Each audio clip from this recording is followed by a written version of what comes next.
오늘 수업에서는 지난 시간에 이어서 그 메탈 세미컨덕터 컨택에 대한 얘기를 좀 더 해보려고 합니다. 그 중에서도 전류전압 관계에 대해서 자세히 살펴봅시다. 먼저 이미 말을 우리가 N형 반도체로 시작을 MS 접합 공부를 시작하고 있기 때문에 계속해서 그걸 들고 가봅시다. MS 접합에서 원에는 그 phi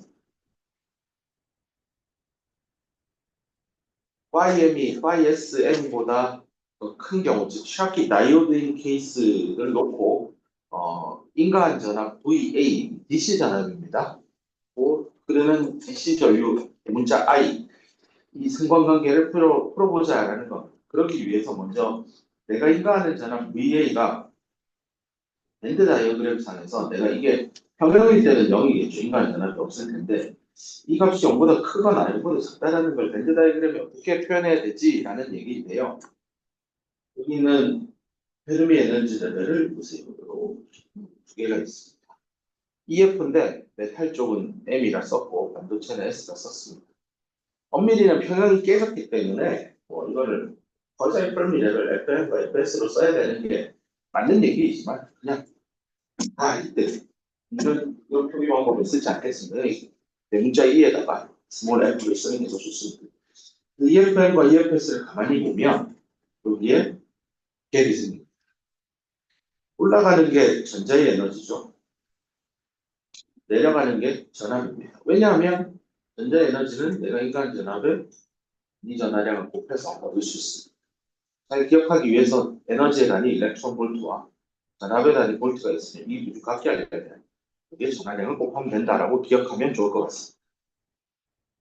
내려가는 방향이 전압의 증가 방향이니 지금 위에 있는 그림을 보면 반도체 쪽을 기준 전압으로 잡았습니다. 기준 전압은 꼭 0일 필요는 없지만 편의상 0으로 한 겁니다.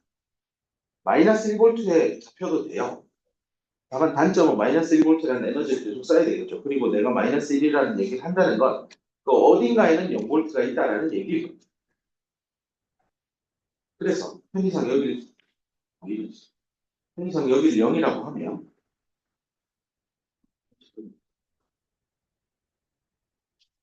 이게 0V라고 하면 여기는 오른쪽에 있는 이 0을 기준으로 크냐 작냐니까 수학적으로 양의 전압, 음의 전압이라는 얘기가 나오는 겁니다. 항상 강조하는 얘기지만 양의 전압을 거는 게 이제 고등학교 책에서 다이어트 공부할 때 배우겠지만 포워드 바이어스 순방향을 걸었다라고 표현하는데 그 엄밀히는 양의 전압이 반드시 포워드 바이어스 순방향 전압을 건 겁니까? 라는 질문은 꼭 그렇지 않습니다. 내가 기준 전압을 마이너스 1로 걸면 예를 들어 여기를 마이너스 1이라 반도체를 마이너스 1V에 인가시키면 시키고 메탈을 마이너스 0.5V에 인가하면 이 경우에는 메탈과 반도체 쪽에는 플러스 0.5V의 포워드 바이어스가 걸린 겁니다. 메탈 쪽이 더 높은 전압이죠. 마이너스 0.5가 마이너스 1보다 크잖아요. 수학적으로도 큰 값이잖아요. 그렇기 때문에 설령 음의 전압을 메탈 쪽에 걸었죠. 하지만 순방향 바이어스. 그래서 이거를 양의 전압이 순방향이다. 맞죠? 근데 순방향 전압은 양의 전압이다. 이건 틀린 거예요. 양의 전압은 순방향 맞아요. 그건 틀린 표현이 아니에요. 즉 기준을 0으로 하고 내가 인가하는 메탈 쪽에 양의 전압을 걸었으니 그거는 MS 컨택 접합에 포워드 바이어스 걸린 거 맞아요. 근데 내가 그냥 마이너스 0.5를 걸었다 메탈에 반도체 쪽이 얼마인지도 모르는 상황에서 단순히 마이너스 0.5V를 메탈에 인가했다는 이유만으로 이건 음이니까 리버스 바이어스예요. 이런 얘기 절대 하면 안 된다는 거죠. 네? 돌아가서 에너지는 마이너스 QV 관계니까요.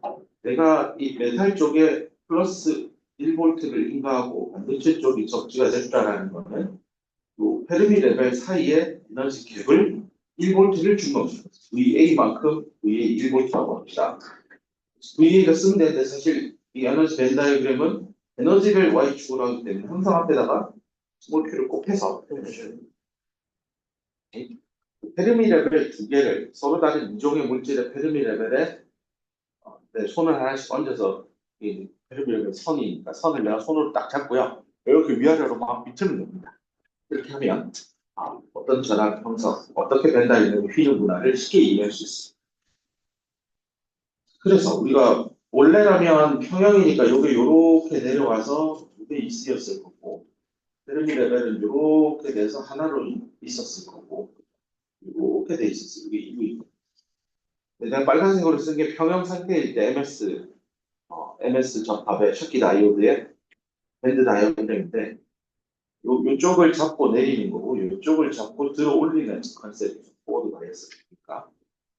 이렇게 됐을 때 전자 이동은 어떻게 될까? 이 컨셉입니다. 원래라면 평형일 때는 이렇게 전자가 분포하고 있을 텐데 보면 세 개짜리 전자가 약간 더 위로 올라가 있죠.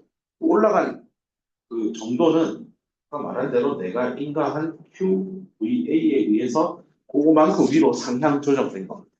결국 메탈 쪽에 양의 전압을 가한 거는 밴드 다이어그램 상에서는 메탈은 끌어내리고요. 그게 플러스 V, 플러스 볼티지 방향이니까 반도체 쪽은 위로 올리면 됩니다.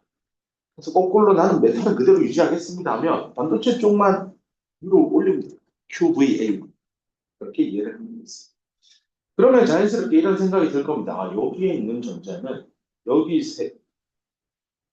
3의 배수승으로 설명을 하면 안 되겠죠? 3개면 9개라고 합시다. 그림에 지금 3개만 그려져 있는데 9개를 그리고 9개고 그 다음 에너지 레벨은 3개, 그 다음 1개. 뭐 이런 분포를 합니다. 원래는 제 엑스포넨셜에 의해서 분포 다르겠지만 그냥 편의상 3의 지수승이라고 보고 1, 3인데 원래라면 요 1만 이렇게 넘어가고 메탈 쪽에 있던 한 개가 또 넘어와서 쌤쌤이 캔슬 아웃돼서 전류가 안 흐르고 있는 평형 상태인데 보드 바이어스를 걸어서 이제 이 세 개짜리도 넘어가게 되는 상황이 연출이 되는 거죠. 그래서 원래라면 전류가 안 흐르다가 세 개가 넘어가서 전류가 흐르기 시작해요.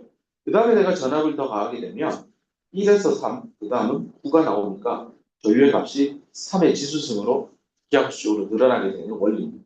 그 원리의 근원이 뭡니까? 라고 물으면 실리콘 결정 재료가 가지고 있는 density of state와 페르미 함수에 의해서 결정이 된 겁니다.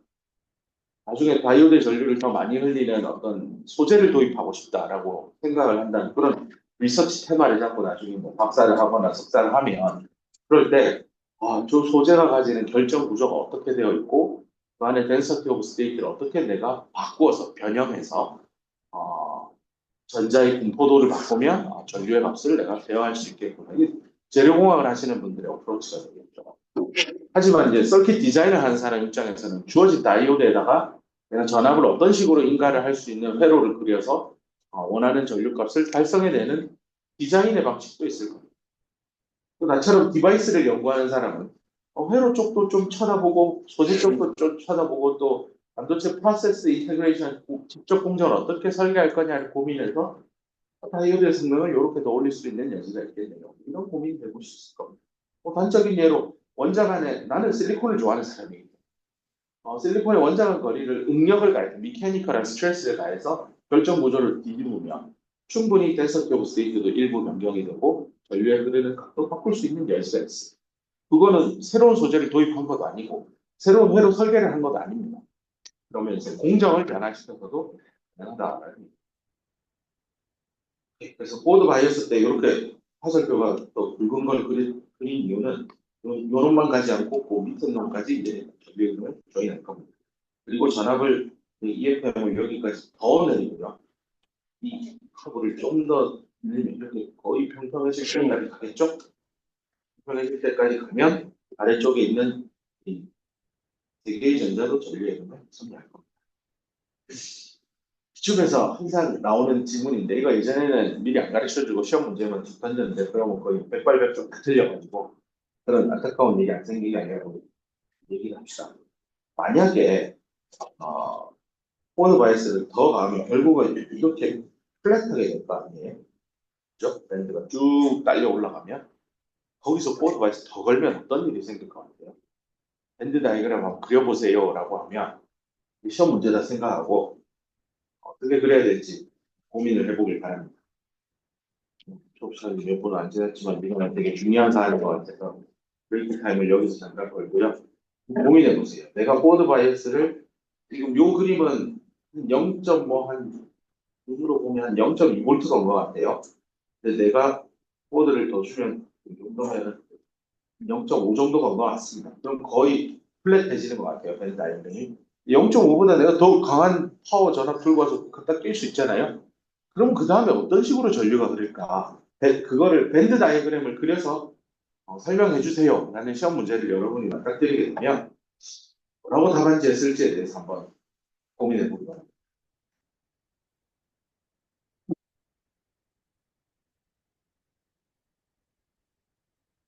전에 준 질문에 대해서 이렇게 밴드 다이어그램이 끝날 텐데 더 강한 워드 와이어스를 걸면 밴드 다이어그램이 어떻게 됩니까? 라고 현재 학생이 물어보고 이렇게 된다고 이렇게 되지 않습니다. 결론. 그럼 어떻게 됩니까? 라는 고민을 하게 될 텐데요.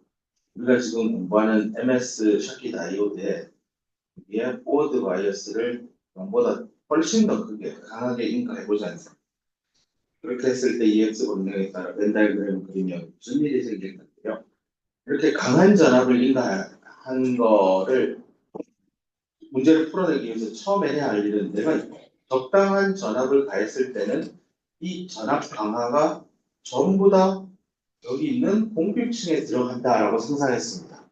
달리 말해서 밴드가 이렇게 휘어져 있는 걸 가지고 이게 좀 더 들려 올라간다라는 표현을 했다라는 건 여기서 전압 차이가 그죠 원래는 이만큼 있던 게 이렇게 줄어든 거죠. 뭔가 내가 외부에서 인가한 전압을 어디다 사용했느냐를 고민해 보면 여기 공표층에다가 다 줬습니다. 근데 이게 굉장히 합리적인 게 저항 세 개 성분으로 이게 R 메탈, 이건 R 디플리션이죠. 이건 R 반도체라고 합시다. 세 개의 저항 중에 누가 가장 저항이 큽니까라고 물으면 일단 메탈은 뭐 죽었다 깨어나도 반도체보다는 훨씬 저항이 낮을 테니 RM은 탈락. RD하고 RS를 고민할 텐데 반도체는 전자도 있고 홀 있고 디플리션은 노 일렉트론 노 홀이죠. 디플리션 된 거잖아요. 그러니까 얘가 제일 클 것 같아요. 맞아요.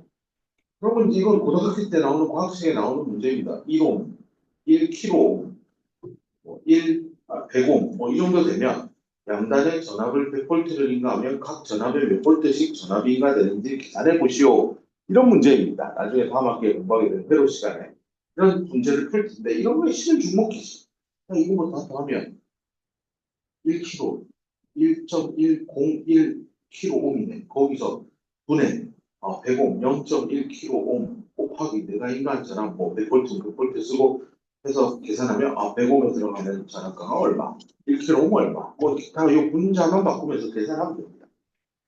근데 뭐 저런 짓을 하지 않아도요. 1옴하고 100옴은 1kΩ에 비하면 월등히 작아요. 1000분의 1, 10분의 1씩 있기 때문에 생으로 다 무시하면 야, 내가 100볼트 걸면 1kg 오면 다 가. 거의 100에 99점 몇 볼트는 저기 나간다 하고 설명해도 괜찮아요. 공학을 하니까 100볼트 다 줍시다. 이렇게 틀리잖아요.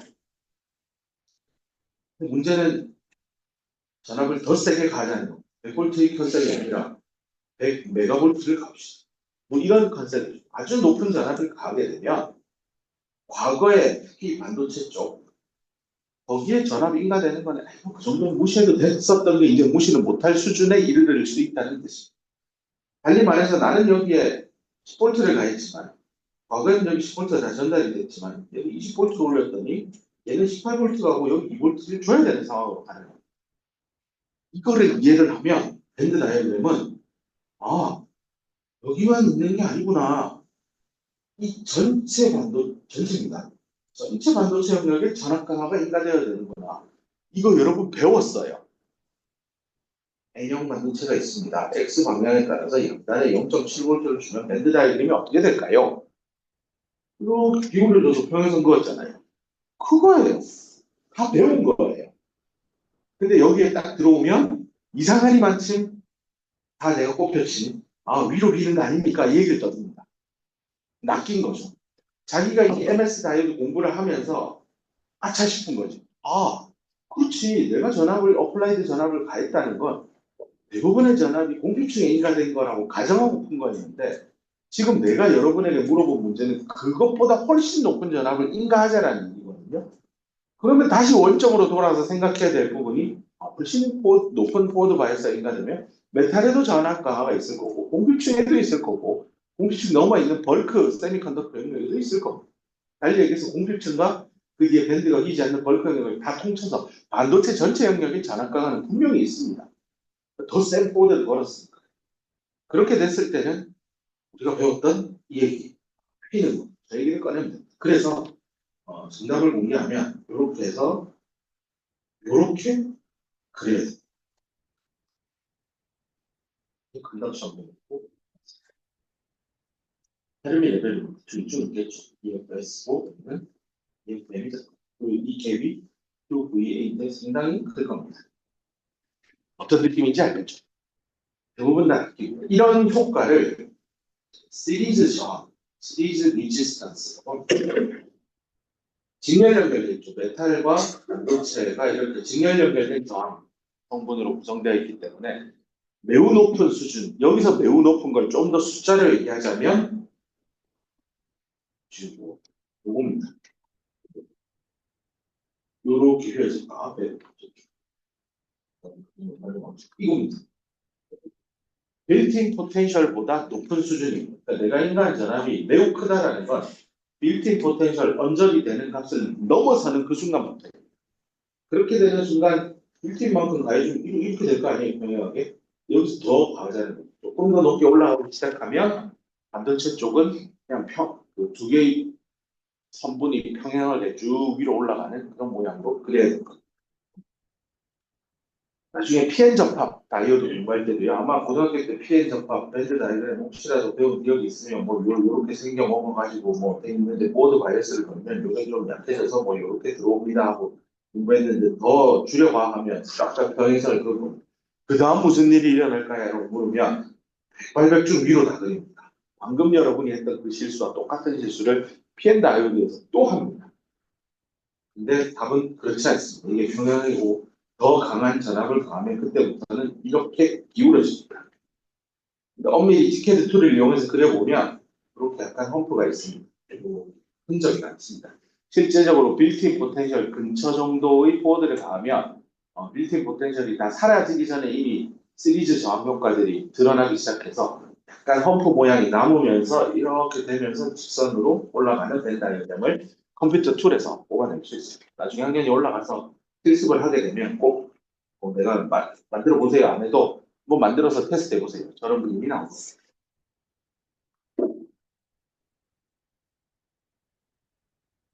중요한 얘기를 했습니다. 보통 이거 많이 리스닝하고요. 나중에 내가 수능 출제위원이 되어서 뭘 궁금하면 내 수능 출제위원 내가 한번 해보고 싶은 분 중에 희망 리스트 준비하는 보통 와요. 이렇게 하는 여름쯤 되고 와요. 한 달 동안 방송당에서 출제할 교수님을 모집합니다 하고 공문이 내려와요. 망가져. 바빠 죽겠는데 내가 수업 때문에 어떻게 한 달을 뺍니까? 근데 하시는 분이 계십니다. 하시면 이제 앉아가지고 골방에 갇혀가지고 역대 수능 다 풀고 만나가지고 문제 새로 만들고 단 한 번도 나오지 않은 문제를 개발해 죽을 맛이죠. 그러다가 출제 잘못하면 골로 가는 겁니다. 누가 출제했냐, 답이 두 개냐, 없다, 뭐 이런. 그런 거 할 때 고등학교 과학책에 나오는 PN 다이오드를 이용해서 더 강한 전압을 가면 무슨 일이 일어날까요? 라는 질문을 드리면 거의 정답률 5% 이하로 내가 킬러 문항을 맞출 수 있지 않을까. 다 가르쳐 준 거거든, 생각을 해보면. 그 누구도 이 얘기를 하지 않거든요. 대치동 학원이 됐건, 중기동 은행사의 학원이 됐건, 내가 이렇게 과학학원 선생님들 뭐 아시는 분이랑 만나서 이런 걸 언제씩 물어보면, 낚여요, 나한테. 하나 잡아낸 게 있어. 요거는 무조건 수능에 낸 다음에 언어 영역 내가 출제를 해야 되면, 지문으로 짠뜩 주고, 두시에서 싸우게 할 거야. 야, 이게 맞지? 아니, 이게 맞지? 다음 중 누가 만든 얘기일까요? 뭐 이런 다 틀리는 킬러구나. 정답률 1%입니다. 근데 사실 반도체를 하는 사람 입장에서 대부분이 이런 디바이스 공부를 하다 보면 자기가 한 가정을 홀라당 다 까먹어요. 이런 우를 범하지 마세요. 나중에 반도체 엔지니어가 되어서 체계도 없는 새로운 것과 여러분들은 싸워야 될 겁니다. 이걸 현상을 이해하기 위해서 생각을 할 때 반드시 내가 세운 가정이 뭔지에 대해서 항상 칠판 제일 위에 노트 제일 위에 써놓고 그걸 까먹지 마세요. 그걸 미싱하는 순간 이상한 이론들이 나오고 잘못된 논문을 작성하고 있고 잘못된 분석을 해서 제품이 A라고 동작하는데 왜 내 해석은 B라고 얘기할까? 제품을 만든 그 공정팀이 잘못한 것일 거야 라는 우를 범합니다. 실제 현상을 제대로 이해하기 위해서는 나의 과정이 뭔지를 까먹지 말기를 하고 싶어서 이런 사례를 설명했습니다. 계속 나갑시다.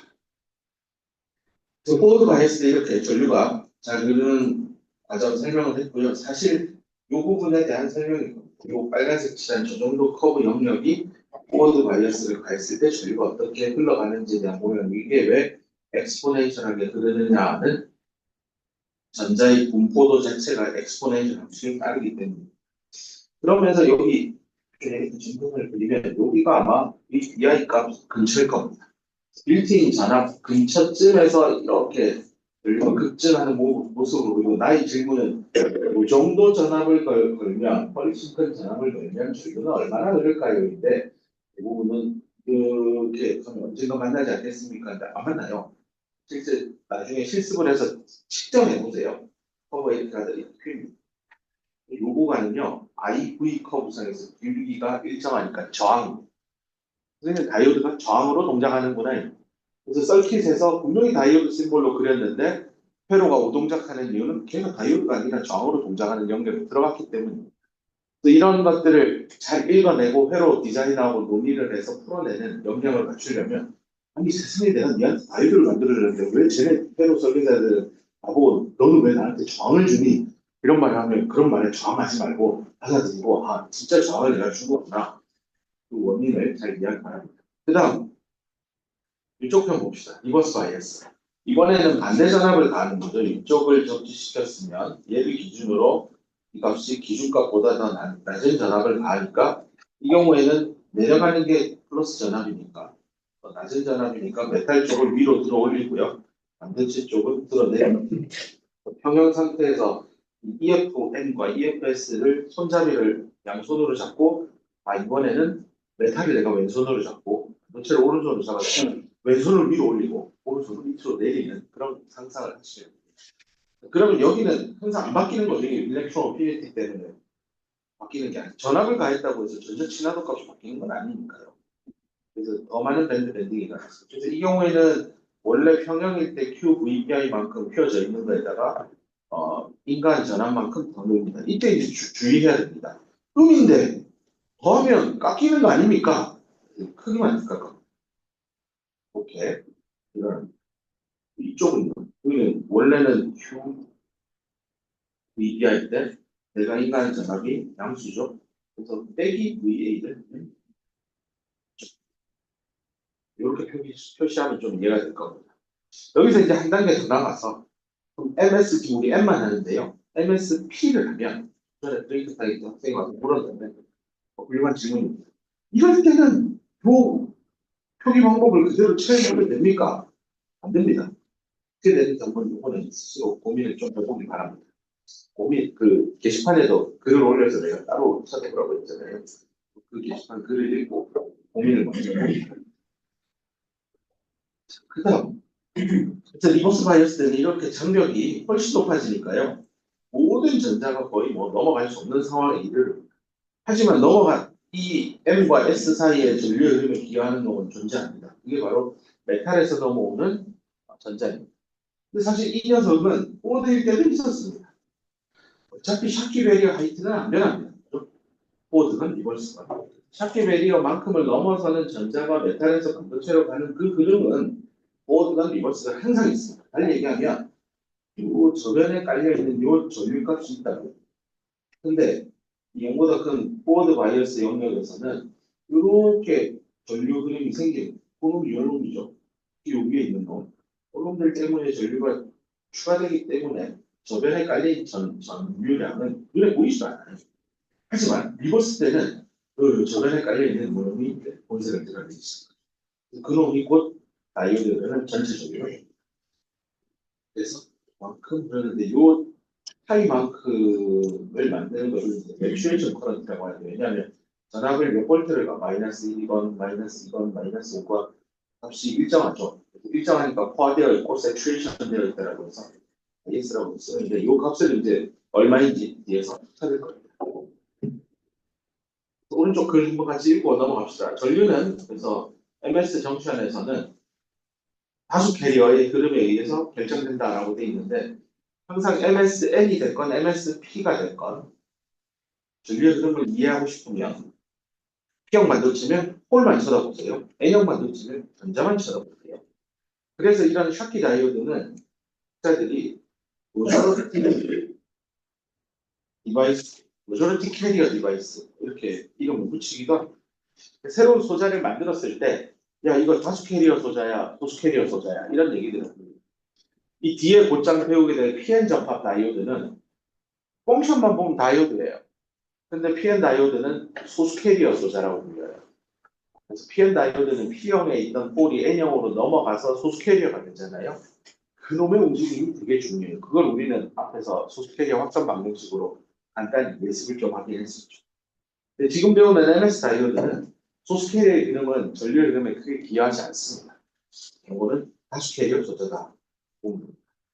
그래서 언더코어드 바이어스일 때는 모조리티 캐리어의 디퓨전 반도체에서 메탈 쪽으로 가는 게 우세하고요. 리버스일 때는 모조리티 캐리어 확산이 메탈에서 반도체로 가는 놈이 우세합니다. 전류의 이름이 이렇게 결정된다는 얘기이고요. 그거를 이미 설명 다 했습니다. 봅시다. 평형 상태일 때 VA가 나오죠. 그 위에 있는 모듈이죠. 필리브리움 상태일 때 MSN 접합에 전압 강화가 반도체 쪽 공급층이 얼마나 있습니까? 그 예민한 그 지점에서 여기는 QVBI만큼의 전압 강화가 존재합니다. 그 다음에 평형을 깨고 보드냐 리버스인데 위에 있는 게 보드 바이어스고 밑에 있는 게 리버스 바이어스죠.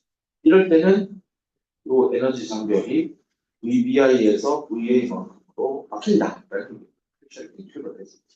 얘도 사실은 Q에다가 VBI 빼기 VA를 써도 돼요.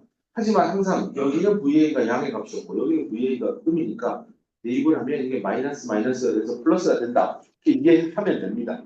이걸 또 혹시 이해 못할까봐 저자는 친절하게 어떤 책에서는 빼기 VA를 안 쓰고 더하기 절대값 VA 이렇게 써주기도 합니다. 친절하게 해주려다가 이제 헷갈리기 시작하는 되는데 어쨌건 원칙은 VBI에서 내가 인가할 전압만큼의 차이다 라고 보면 되고 이 VA가 양이냐 음이냐에 따라서 이제 좀 괴로워지는 거죠.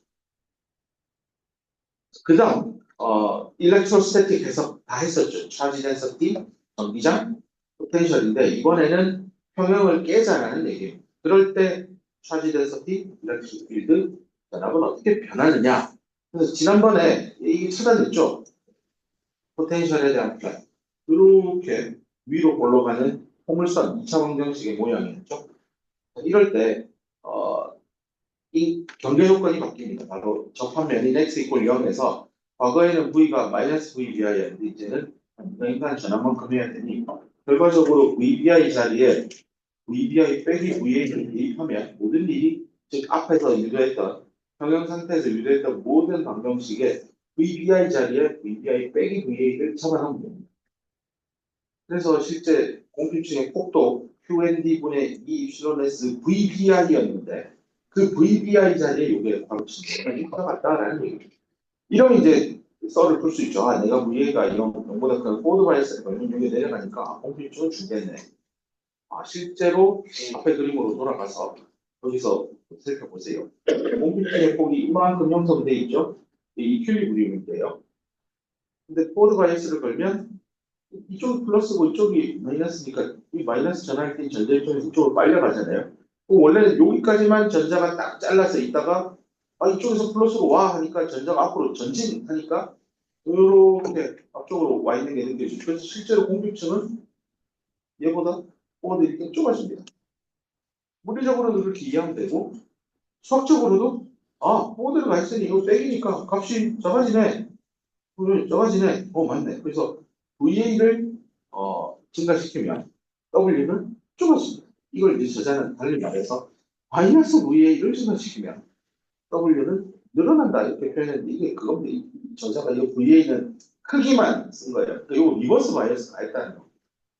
이러면서 강의노트만 보면 이제 망하는 길로 갑니다. 반드시 책을 읽고 어떤 맥락에서 마이너스 VA를 저자가 썼는지 이해를 해야 이게 안 헷갈릴 겁니다. 그래서 포워드일 때는 공유층이 줄어든다. 그래서 지난 시간에 이런 거 될 거다라고 이렇게 되면 포워드고요. 여기 요 앞으로 당겨 들어오니까 전기장도 이렇게 주고 얘도 여기까지 들어와서 이렇게 올 겁니다. 그 다음에 밑에 있는 얘기는 지난 시간에 했죠. 공급층의 아니 반도체 쪽의 도핑의 농도를 증가시키면 이는 좁아진다. 그래서 진하게 도핑하면 할수록 공급층은 굉장히 좁은 영역에 내가 제한시킬 수 있습니다. 영어로 we can limit the maximum depletion layer in this with increased doping concentration in the semiconductor. 이렇게 생각하면 되겠습니다. 그다음에 이거는 저자가 이제 맨날 N형만 갖고 노니까 P형이 되면 어떻게 해야 되겠다는 질문인데요. 앞에서 했던 얘기에서 저자가 크기입니다, 크기. 내가 VA에 뭐 마이너스 2V가 있다고 하면 마이너스 빼고 그만 넣어서 더해라 이런 뜻입니다. 저자 책에는 이거 그대로 가져가면서 여러분 이제 헷갈린다. 아니 VA가 마이너스 2V 여기 마이너스 1 넣으면 작아지는데 이게 말이 돼요? 틀린 아닙니까? 그런데 크기입니다. 그렇게 하면 여기도 크기만 마이너스 2V 2만력이 들어가니까 플러스로 늘어나죠. 그러니까 얘도 늘어납니다. 이래서 리버스 바이어스일 때 VA를 증가시킨다는 것은 마이너스 1을 마이너스 2로 가자는 얘기입니다. 3일 공유층은 커집니다. 그리고 이 P타입이니까 ND 대신에 NA로 썼는데요. 뭐 P타입은 N타입은 사실은 P타입은 NA 빼기 ND가 돼야 되고 앞에 있는 수식에서 N타입이었으면 이것도 엄밀히는 ND만 쓰면 안 돼요. ND 빼기 NA에 됩니다. N형 반도체 안에서 없앨 수 있습니다. 다만 N형이니까 도너가 우세하겠죠. 그래서 이제 NA 안 썼을 뿐입니다. 달리 얘기하면 시험 문제나 문제를 꼬아낼 때 도너를 억셉터보다 10배보다 훨씬 작게 한 2배만 차이 나게 줘요. 그렇게 하면 보통은 NA를 무시하고 애들이 넣어요. 왜냐하면 갖고 온 시대에 ND만 있어요. 근데 그 ND가 그 도너만 의미하는 게 아니다라는 건 다시 또 net doping concentration의 얘기입니다. net doping concentration. 오케이. 여기까지 해서 일단은 포워드 리버스가 걸렸을 때 밴드 다이그램이 어떻게 형성이 되고 전류가 왜 다이오드처럼 한쪽으로 잘 흐르는지 그 얘기를 정성적으로 퀄러테이티브하게 설명했습니다. 지금부터 나오는 이 슬라이드와 그 다음 슬라이드는 주식도 많고 복잡해 보이죠. 쿼터테이티브한 정량적 설명입니다. 가봅시다. 빨리 말해 다이오드 방정식을 찾아내겠다. 지난 시간에 예고한 그 과정입니다. 먼저 오른쪽에 있는 이 그림을 보면 벤 다이어그램만 놓고 보면 이거 메탈 쪽이 더 내려가 있네. 포워드네. A형 반도체네. MSA 접합이고 위에 친절하게 전자 이동도 반도체에서 메탈로 오는 놈이 우세하다라는 얘기까지 그려줬습니다. 이럴 때 내가 인간 전압 VA에 대한 함수값으로서 전류 I 이렇게 흘러 들어갈 I 값을 이런 식으로 이렇게 세우지. 이게 예를 들어 여러분이 세계 최초로 MS 컨택을 만들어서 전류가 어떻게 흐르는지 측정을 했더니 실험실에서 측정을 했더니 요 모양 요걸로 나왔단 말이에요. 저걸 수학식으로 쓰는 연구 페이퍼를 쓰고 싶어요. 이걸로 내가 석사학위 받아야지 하고 공부를 시작해서 앉아서 책상에 앉아서 어떻게 시작할까 했는데 그럴 때 여러분 생각을 어디서부터 가져가야 될까 고민해 보세요. 사실 여기서 브레이크아웃 또 고민해 보라고 하는 게 되게 좋긴 한데 오늘 시각 경계에서 바로 보겠습니다. 먼저 전류를 흘린다라는 건 전류 흐름에 참여하는 전자를 잡아내는 됩니다. 그래서 일렉트론들이 많죠. 메탈에도 이봐요. 여기도 득실득실하고 여기도 득실득실하고 인덕션 밴드에도 득실득실합니다. 많습니다. 메탈은 전자 많고 반도체도 많아요. 하지만 전류의 흐름에 참여한다는 건 전자들이 건너가는 거죠. 정션을. 이 길입니다. 이거. 이 장벽. 접합면. x 이퀄 0을 넘어서야만 얘는 전류의 흐름에 참여합니다. 그리고 우리가 예측한 대로 이 반도체 쪽에서 메탈로 넘어오는 거니까 메탈 속으로 들어가는 요 큰 화살표 요겁니다. 저놈을 어떻게 정량화를 할 거냐. 여기 뭐, 몇 개 있네요인데, 정량화하기 위해서 이 저걸 붙이는 겁니다. 우리는 방향을 X만 보기로 했죠. 3차원 운동은 수학적으로 복잡해서 빼겠습니다. 그러면 그 X 방향으로 했을 때 이게 K가 카이네틱 에너지, 운동 에너지. 야, 그 앞에서 공부한 대로 컨덕션 밴드 엣지에서부터 전자가 떨어진 요만큼을 카이네틱 에너지라 했으니까요. 요놈 확실히 넘어가거든요. 요놈이 가진 운동 에너지를 내가 표현해 볼까? 그러면 그 운동 에너지는 2분의 1, 얘가 가지는 질량 m에다가 요 방향으로 가는 속도를 Vx를 쓰고 제곱을 했습니다. 근데 이 운동 에너지 값은 요놈에 대한 얘기도 맞지만 요놈도 맞고 요 밑에 놈도 맞아요. 다 맞아요. 그러니까 반도체 컨덕션 밴드에 있는 임의의 전자 한 놈을 잡은 그 놈의 운동 에너지를 식으로 쓴 겁니다. 근데 이놈이 요 위에 있는 이거, 메탈로 넘어가는 정션을 가로질러 갈 수 있는 그만큼의 운동 에너지를 가지려면 뭐보다 커야 될까? 운동 거잖아요. 그 엣지에서부터 EC까지 요 차이, 즉 Q, VBI, 빼기 V. 이만큼의 에너지는 최소한 넘어서야 됩니다. 그래서 그만큼 에너지보다 크거나 같은 값으로 썼습니다. 그런 다음에 내가 궁금한 건 이동이니까 전류가 흐르는 거니까 속도니까 Vx에 대해서 정리한 겁니다. 이걸 넘기고 M 넘기고 루트 씌운 겁니다. 그러면 최소한 이 정도 속도, 드모인 정도? 이 정도 속도는 가져야 되겠구나 라는 결론에 도달했습니다. 이거를 하는 건 나중에 여기 적분 기호리 어퍼 리밋에 써먹으려고 일단 도출한 겁니다. 그 다음 이 두 번째 꼭지를 보면 이것도 공부한 겁니다. 어떤 속도를 가지고 어떤 주어진 속도를 가지고 있는 전자들이 있겠죠. 전자 무시하게 많은데 하나의 속도 뭐 1cm per second 정도라고 합시다. 그렇게 느린 건 전류는 무슨 안 하겠지만 수백만 cm per second 정도 이상의 속도를 가지고 있는 전자들이 만들어내는 전류가 있는데 이걸 어떻게 쓸 수 있을까? 이거 지금 무슨 전류지를 생각해 보면 드리프트 커런트 전압 가해서 전기장 걸어주고 전하를 띤 입자가 전기장 내에 존재해서 플롱 힘을 받아서 가속 운동을 하는 케이스. 이거 앞에서 공부했잖아요. 요만한 뭐 하나 그려가지고 이게 들어오고 나가고 뭐 그런 거 공부할 때 작은 거 아니라 이렇게 좀 크게 그려가지고 그 안에 조그마한 면적하는 그리고 뭐 요거 여기서 출발하는데 여기서 이쪽으로 가고 하는 거 공부했을 때 GP는 결국은 Q 곱하기 여기 안에 홀의 농도에다가 이 홀의 드리프트 속도 VP, VT 쓰고 홀이 VP 뭐 이렇게 썼던 그 슬라이드 있을 겁니다. 결국 드리프트 현상에 의해서 전류가 얼마나 흐르느냐의 컨셉은 얼마나 홀이 많냐, 그 홀이 얼마나 드리프트 속도를 가느냐 두 개에 의해서 결정됩니다. 근데 그때 커런트 댄서티인데 오늘 지금 전류를 하고 싶으니 이 흘러가는 단면적만 여기 어딘가에 곱해주면 식을 완성할 수 있습니다. 그 컨셉을 그대로 갖고 올게요. 이겁니다. 보세요. 반도체에 있던 그 전자 한 마리가 메탈로 갑니다. 이거죠, 이거. 굵직한 선. 그 중에 속도는 요거는 갖고 있어야 돼. 이겁니다. 요 속도 이상 가지는 놈만 보자는 겁니다. 그 놈이 만들어내는 전류는 이 MS 접합이니까요. 여기 메탈하고 반도체입니다. 이거를 3차원으로 밴드 다이어그램 또 딴 데로 보세요. 3차원으로 밴드 다이어그램 그려보면 요렇게 생깁니다. 느낌 와요? 이렇게 이렇게 뻗쳐 있을 거예요. 이렇게 뻗쳐 있고 이쪽에 단면이죠. 전자가 왔다 갔다 하니까 이렇게 보이는 이 단면 그걸 A라고 썼습니다. 그다음에 이 움직이는 속도 EX 쓰고요.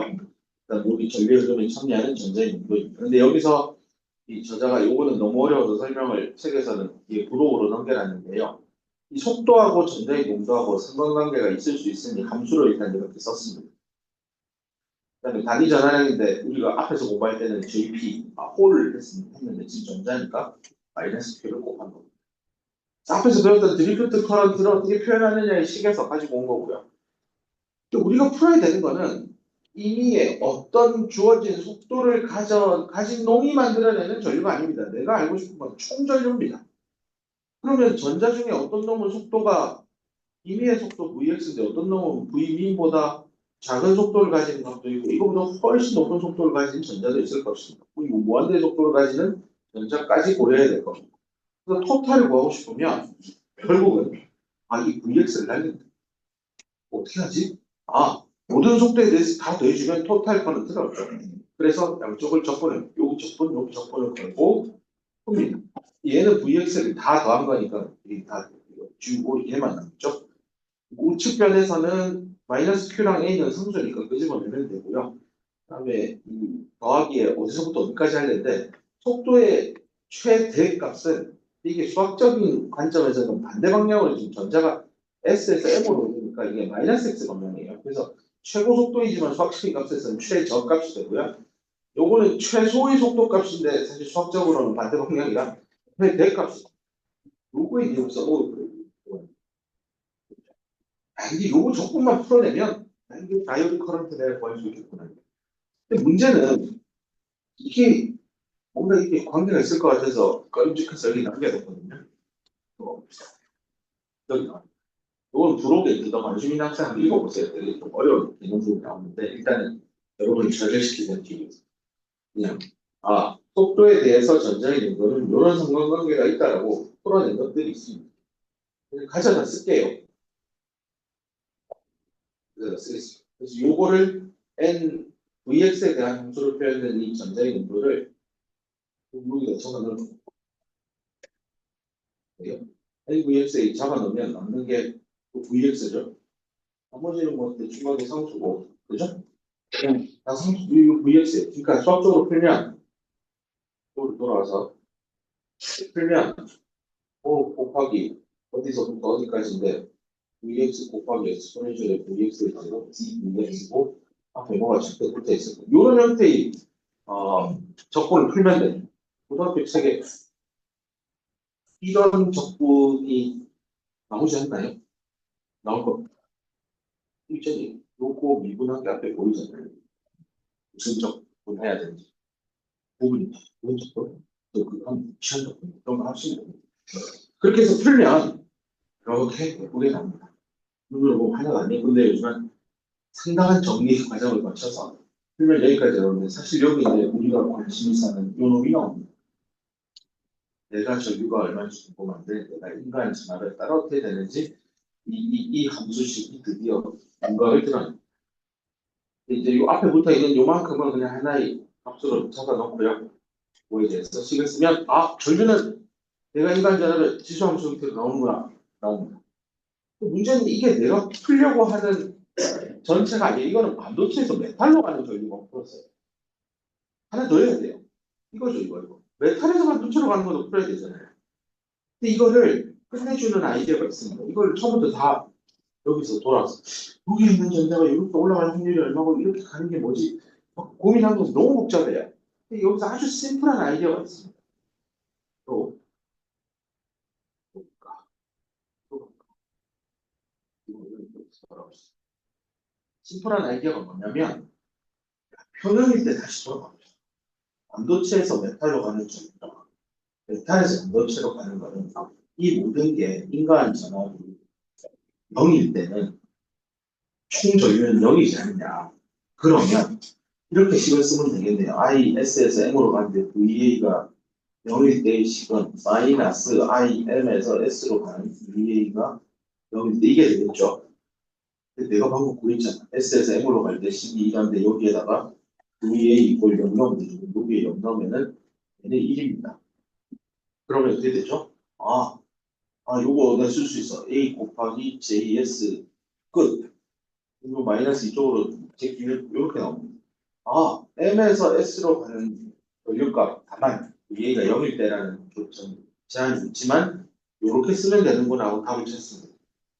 근데 여기서 아주 심플하게 I에서 MS인데 VA가 만약에 0이 아니면 어찌 되는데요? 네, 예절 없이. 이게 포워드가 걸려서 이게 뭐 장벽이 사라지고 리버스가 걸려서 이렇게 장벽이 많아지고 요 놈은요 계속 가요. 포워드 바이어스, 리버스 바이어스 평형 상태랑 무관하게 요 전류의 그램, 요겁니다. 요거 메탈에서 만들어지는 이 그림은 변화가 없습니다. 실제 이거를 앞에서 봤잖아요. 여기서 요 장표에서 보세요. 여기서 이렇게 가는 거. 얘는 이렇게 나와요. 여기서 이렇게. 뭐가 달라요? 평형, 포워드 바이어스, 리버스 바이어스. 이 그림 세 개를 놓고 보세요. 얘는 안 변해요. 여기 샤키 베리어 하이트 여기나 샤키 베리어 하이트 안 변하잖아요. 코드 거 안 변하고 리버스 거안 변하고 그러면 됐네. 찾았다 이겁니다. 그럼 여기 내가 비록 VA는 0이라 했지만 VA가 0이 아닐 때도 이 값이 같으니 그냥 이제 앞으로 VA에 상관없이 메탈에서 반도체로 가는 전류는 뭐다? 마이너스 HJS다. 그럼 됐습니다. 내가 풀고자 하는 전류는 반도체에서 메탈 가는 놈과 메탈에서 반도체 가는 놈을 합하면 됩니다. S에서 M 가는 거는 AJS 엑스포넨셜 VA 나누기 여기 H 오버 Q 쓰고요. M에서 S로 가는 거는 마이너스 AJS입니다. 자, 이제 AJS 공통이니까 앞으로 쭉 묶어내서 내고 걔를 세츄레이션 전류값. 이게 이제 아까 말했던 IV 커브를 생각해 보면 꼭 리버스 바이스 때 이렇게 일정하게 되죠. 그 값, 요 Y축 값을 마이너스 IS라 쓰면 될 겁니다. 그래서 이렇게 IS라 쓰고 묶어내면 됩니다. 이 식을 AJS 앞으로 묶어내고 AJS를 IS라고 넣으면 이 아름다운 다이어드 방정식이 나옵니다. 이 다이어드 방정식은 VA가 0이어도 맞고 0보다 커도 맞고 0보다 작아도 맞는 이퀘이션. 실제 엑셀을 이용해가지고요. VA에 마이너스 100만부터 플러스 100만까지 때려놓고 전류값 한번 계산한 다음에 I하고 VA에 대해서 그래프 그려주세요. 명령 한번 넣어보세요. 그러면 진짜 다이어드 커브 나옵니다. 그때 느끼세요. 와, 다이어드 커브가 나는 내 손으로 그릴 때는 거의 안 흐르고 이렇게 그리면 되겠지. 이 틀린 그림이에요. 엑셀로 그림 그려보면 정말 놀랍게도 거의 붙어서 안 보이고요. 좀 가다가 뻥 하고 올라가요. 그려본 자와 그려보지 않은 자의 차이가 있을 겁니다. 나중에 전자회로 시간 때 이 다이오드를 아마 실습을 하게 될 텐데 측정해 보는데 최근 볼때 대충 이렇게 해서 올라가더니 찍어보니까 그냥 뻥 하고 올라가네요. 이 기계 이상 오시로스코프 잘못된 거 아니에요? 하는데 엑셀로 그려보면 명확하게 이해할 수 있을 겁니다.